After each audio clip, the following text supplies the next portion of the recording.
नमस्कार दोस्तों, stock market studies में फिर से एक बार आपको बहुत बहुत स्वागत है। तो आज मैं डिस्कशन करूंगा कुछ इंपॉर्टेंट कंपनी के अपडेट के बारे में। तो इस वीडियो बहुत इंटरेस्टिंग होने वाला है, तो इस वीडियो को लास्ट तक जरूर देखिए और अभी तक अपने चैनल को सब्सक्राइब नहीं किया तो जरूर कर लीजिएगा कंटिन्यूसली इन्फॉर्मेशन और अपडेट्स पाने के लिए। तो सबसे पहले मैं जिस कंपनी के बारे में डिस्कशन करूंगा उसका नाम है मदारसन सुमी वायरिंग्स लिमिटेड। देखिए, मदारसन सुमी वायरिंग्स लिमिटेड देखा जाए तो एक पॉपुलर ऑटो इंसुलरीज कंपनी है। तो इस कंपनी का जो पेरेंट कंपनी था वो संवर्धना मदारसन सुमी इंटरनेशनल लिमिटेड था और उससे वो इस कंपनी को डीमर्ज किया गया, अलग किया गया और इसको लिस्टिंग अलग से किया, मार्केट में करवा दिया गया। और जितने सारे लोगों का संवर्धना मदारसन सुमी इंटरनेशनल लिमिटेड का शेयर था, मतलब मान के चलिए संवर्धना इंटरनेशनल मदरसन सुमी का 100 शेयर थे, उसके बदले आपको एम सुमी का आपको 100 शेयर मिल गया। तो एक्स्ट्रा बेनिफिट के हिसाब से आपको फायदा मिला है। तो कितने सारे दोस्त को फायदा मिला जरूर कमेंट्स करना। मुझे तो फायदा मिला है क्योंकि मेरे पास पहले से ही समर्थना मदरसन सुमी इंटरनेशनल लिमिटेड का शेयर था। तो मार्केट कैप के बारे में बात करूं तो 28,000 करोड़ के आसपास मार्केट कैप है और कंपनी का पी रेशियो कितना है, 59 है। और इस पी रेशियो के बारे में मैं बात करूं तो कंपनी के एक टाइम पी रेशियो कहां पे तक चला गया था, 63 और आज 58 के आसपास है। कंपनी के एवरेज जो पी रेशियो वो 53 है। इसका मतलब पी रेशियो के हिसाब से देखा जाए तो कंपनी में करेक्शन ऑब्वियसली हुआ है। और इस हिसाब से एक चीज मैं बता दूं, कंपनी का आरओसी आरओई तो ठीक ठाक है, कंपनी का डेप्थ थोड़ा सा कम है और कंपनी का प्रोमोटर के पास होल्डिंग्स भी है, एनुअली इनकम भी अच्छा खासा है। और कंपनी का देखिए एक चीज मैं बता दूं, कंपनी का जो मार्केट कैप टू सेल्स है वो 3.93 के आसपास है। इसका मतलब कंपनी का मार्केट कैप यही बता रहा है कि कंपनी का जो मतलब 1 रुपये कमाने के लिए कंपनी को 4 रुपीज के आसपास इन्वेस्टमेंट करना पड़ रहा है। कंपनी का सबसे जो वीकनेस पॉइंट क्या है, कंपनी का बुक टू प्राइस वैल्यू। इसका मतलब कंपनी अभी जो बुक वैल्यू चल रहा है उसके ऊपर कंपनी 21 गुना ऊपर कंपनी ट्रेड कर रहा है। 21 गुना ऊपर ट्रेड कर रहा है, मतलब सोचिए कितना हाई लेवल में कंपनी ट्रेड कर रहा है। लेकिन इसका बुक वैल्यू 3 रुपया है और कंपनी का करंट प्राइस 65 के आसपास है। तो कोई बात नहीं, इस तरीके से तो चलते रहते हैं और फिर भी इस तरीके से हाई वैल्यूएशन में कभी ना कभी करेक्शन देखने को भी मिल जाते हैं। तो सेल्स ग्रोथ के बारे में बात करें तो कंपनी लास्ट कुछ क्वार्टर्स में 1600 करोड़ के आसपास पिछले सालों में सेल्स किए थे, इस बार 800 करोड़ के आसपास सेल किए। और उसी तरीके से अगर देखेंगे तो कंपनी का नेट प्रॉफिट 126 करोड़ था, इस बार बन चुके 123 करोड़। नेट प्रॉफिट में थोड़ा सा करेक्शन देखने को मिला है। अभी यही चीज को एज ए इन्वेस्टर के हिसाब से दिखा दूं, देखिए प्रोमोटर के बाद एफआईडीएस पब्लिक हर किसी व्यक्ति ने इस कंपनी के ऊपर निवेश करके रखे हैं और अच्छी तरीके से भी निवेश करके रखे हैं। ऐसे नहीं कि कंपनी के ऊपर निवेश कम है, अच्छा खासा निवेश भी कंपनी के ऊपर किया गया है। और रही बात इसके डिलीवरी रिपोर्ट का, तो लास्ट कुछ फ्यू डेज में कंटिन्यूसली डिलीवरी अच्छा खासा उठाया जा रहा है। और इस डिलीवरी उठाने के बाद कंपनी का जो चार्ट पैटर्न बना वो चार्ट पैटर्न कुछ इस तरीके से है। यहाँ पे देखिए पहले एक शोल्डर कम हेड कम शोल्डर बना था और यहाँ पे एंटी बना था और यहाँ पे टारगेट था।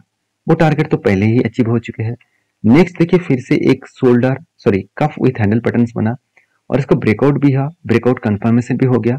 तो मेरे एंटी लेवल इस जगह पे है क्योंकि मैंने रिटेस्ट के बाद एंटी लिया और मैंने आपको बताया कि यहाँ पे जो टारगेट बनेगा वो टारगेट और मतलब एटलीस्ट 80 रुपीज के आसपास टारगेट बन सकता है। तो 27% के आसपास टारगेट बन सकता है। देखिए बन सकता है, मैं ये बात क्यों बता रहा हूँ क्योंकि मैं कोई भगवान नहीं हूँ कि मैं आपको बता दूं कि 100% टारगेट होगा ही करके। तो एक प्रेडिक्शन करके एक टेक्निकली चार्ट पैटर्न को यूज करके मैं काम करता हूँ, मतलब एक प्राइस एक्शन को फॉलो करके मैं काम करता हूँ क्योंकि मैं प्राइस एक्शन ट्रेडर हूँ। तो उस हिसाब से मैं काम कर रहा हूँ और आप भी प्राइस एक्शन को सीखना चाहते हैं किस तरीके से प्राइस एक्शन के ऊपर काम किया जाता है, तो आप इस तरीके से ट्रेड को फॉलो कर सकते हैं। एज ए एजुकेशन पर्पस में मेरा काम आपको सारी चीज को सिखाना है, मेरा काम आपको कोई भी रिकमेंडेशन नहीं करना है। तो प्लीज रिकमेंडेशन के हिसाब से मत लीजिएगा। तो नेक्स्ट जो कंपनी है जिसके बारे में डिस्कशन करूं उसका नाम है केपीआईटी टेक्नोलॉजीज। देखिए केपीआईटी टेक्नोलॉजीज के ऊपर बहुत सारे बड़े बड़े इंस्टीट्यूशन ने नेगेटिव पॉइंट रखे थे कि शेयर गिर गया, मतलब गिर जाएगा, बर्बाद हो जाएगा और बिग क्रैश हो जाएगा। ऐसे न्यूज इसीलिए फैलाया गया था क्योंकि रिटेल पब्लिक उस न्यूज को देखकर शेयर में मतलब बेचना स्टार्ट करे और वो लोग सस्ते दामों में उस शेयर को खरीदना स्टार्ट करे। यही मकसद होता है बड़े इंस्टीट्यूशन का। तो मैं एक चीज आपको बता दूं, अगर कंपनी में परफॉर्मेंस ठीक है और न्यूज में कुछ नेगेटिव बात किया जा रहा है और जब शेयर अगर क्रैश होंगे तो उस क्रैश के इंतजार करना, एक शेयर भी बेचना मत, उस क्रैश के इंतजार करना और उस क्रैश होने के बाद आपको अगर डिस्काउंट में शेयर मिले तो उस डिस्काउंट को फायदा उठाना। मैं इसी तरीके से ट्रेड इनिशिएट करता हूँ, इसी तरीके से ट्रेड को फॉलो करता हूँ, क्योंकि बड़े बड़े इंस्टीट्यूशन की तरह सोचना चाहिए। आप अगर रिटेल पब्लिक के जैसे सोचेंगे तो आप कभी भी पैसा बना नहीं पाएंगे। आपका टारगेट होगा 5 पॉइंट का और आपका स्टॉप लॉस होगा मतलब एकदम जीरो का। ऐसे बिल्कुल मत सोचना। ऐसे बिल्कुल सोचेंगे तो आप बहुत बड़ा लॉसेस में चला जाएंगे। तो कंपनी का मार्केट कैप कितना है? 31,000 करोड़ के आसपास है। कंपनी का पी रेशियो थोड़ा सा हाई देखने को मिला, आरओसी आरओई बेस्ड है। और कंपनी का पीओ कितना पीई कितना हाई है मैं आपको बता दूं, एक टाइम कंपनी का पीए चला गया था 90 के आसपास। तो 5 साल के एवरेज पी रेशियो 49 है और कंपनी का करंट पी रेशियो 70 के आसपास है। इसका मतलब कंपनी एक ओवर वैल्यूड कंपनी हो चुके हैं। तो चाहे वो कंपनी कुछ टाइम एक ही जगह पे टाइम बिताए तो कंपनी का वैल्यूएशन कम हो जाएगा, पीए थोड़ा सा करेक्शन हो सकते हैं। अगर करेक्शन भी हुए तो पी रेशियो के भी करेक्शन हो सकते हैं। तो मेरे हिसाब से थोड़ा सा हाई वैल्यूएशन है और कंपनी टॉप लेवल में है। उस हिसाब से देखें तो कंपनी के ऊपर सोच समझकर काम करना चाहिए। तो कंपनी का इंटरेस्ट कवरेज के बारे में बात करूँ तो 15% के आसपास है और कंपनी की ईबिटा मार्जिन 40 के आसपास है। रिटर्न ऑफ एसेट के बारे में बात करूँ तो 13% के आसपास देखने को मिला और कंपनी का जो मार्केट कैप टू सेल्स है वो करीबन 8.28 के आसपास देखने को मिला है और अर्निंग पर शेयर भी 15 रुपीज के आसपास देखने को मिला है।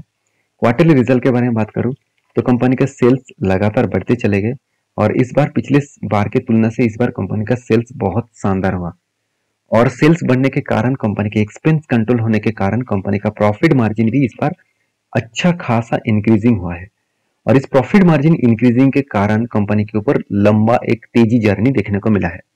और ऐसे नहीं कि सिर्फ प्रॉफिट ही हुआ है, कंपनी का सेल्स ग्रोथ भी बहुत शानदार है और प्रॉफिट ग्रोथ तो बहुत तगड़ा है और रिटर्न ऑफ इक्विटी भी बहुत शानदार है और इसलिए कंपनी ने आपको अच्छा खासा रिटर्न भी दिया।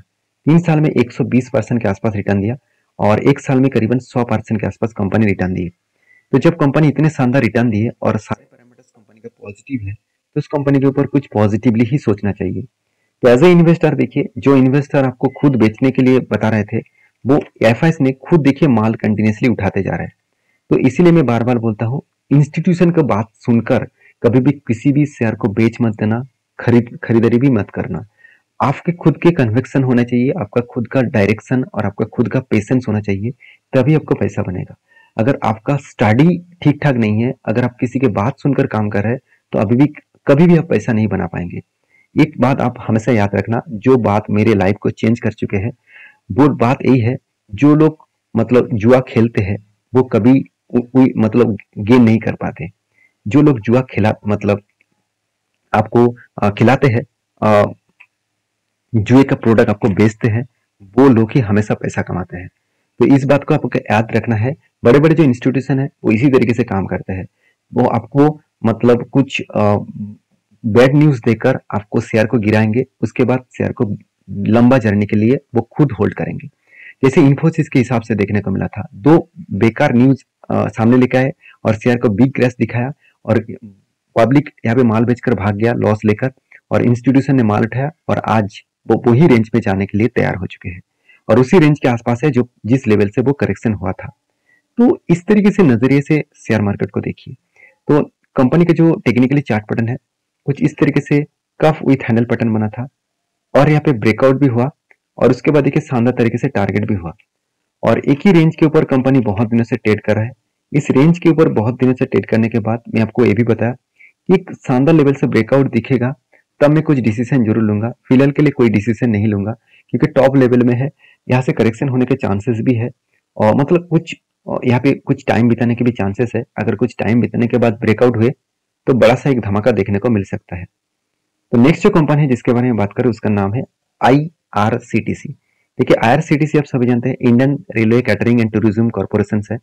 इस कंपनी की खासियत यही है कि कंपनी इंडिया के नंबर 1 कैटरिंग बिजनेस करने वाला कंपनी है और इस कंपनी टिकटिंग बिजनेस में नंबर 1 कंपनी का पोजीशन देखने को मिलेगा क्योंकि इस कंपनी का जो खासियत यही है कि कंपनी इंडिया के रेलवे गवर्नमेंट को पूरा का पूरा देखा जाए तो अकेला ही डोमिनेट कर रहा है और धीरे धीरे करके बहुत सारे लग्जरी जो ट्रेन है वो कंपनी मतलब लीज में लेकर रखा है और उस लीज से कंपनी अच्छी तरीके से पैसा भी कमा रहा है।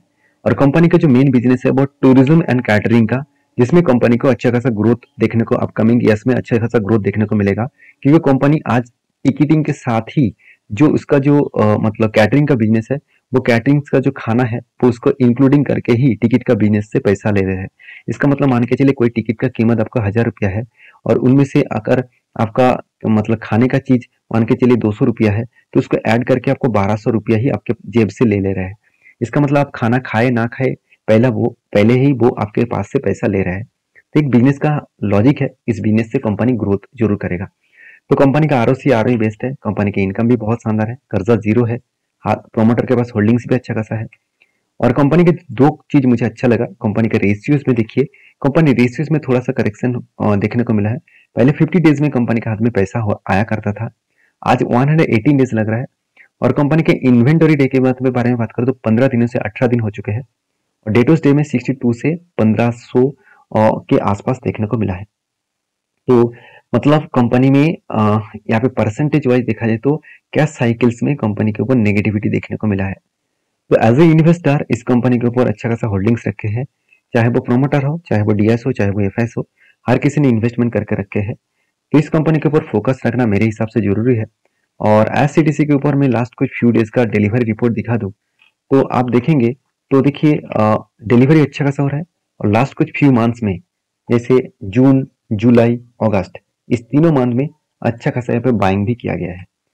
और एज ए इस कंपनी के ऊपर टेक्निकली चार्ट पैटर्न के बारे में बात करूं तो यहाँ पे जो पैटर्न्स बना था, 3 बार यहाँ पे शोल्डर बना, उसके बाद एक हेड बना, उसके बाद फिर से एक शोल्डर बना और ब्रेकआउट भी हुआ और अच्छी तरीके से टारगेट हुआ। 14.5% के आसपास टारगेट था, वो इजीली अचीव कर चुके हैं। तो इस तरीके से टारगेट पाने के लिए, टेक्निकली चार्ट पैटर्न को सीखने के लिए मेरे साथ जुड़े रहिए और चैनल को सब्सक्राइब भी करिए। नेक्स्ट जो कंपनी जिसके बारे में बात करूं उसका नाम है IEL लिमिटेड। तो IEL लिमिटेड जो है वो देखा जाए तो एक ट्रेडिंग कंपनी है। इस कंपनी के बारे में बात करूं तो इस कंपनी ने एक बहुत बड़ा अनाउंसमेंट किया, वो है स्प्लिट का। कंपनी एक के बदले 10 शेयर देने वाले है और ये जो 10 शेयर देने वाले है वो 25 तारीख को आपको देंगे। तो उससे पहले इस कंपनी के ऊपर स्टडी करना, उसके बाद काम करना। तो वीडियो अच्छा लगे तो प्लीज इस वीडियो को लाइक करना, दोस्तों के साथ शेयर भी करना, चैनल को सब्सक्राइब भी करना। मिलते हैं नेक्स्ट वीडियो में, तब तक के लिए अच्छे से रहिए, अपने ख्याल रखिए, धन्यवाद।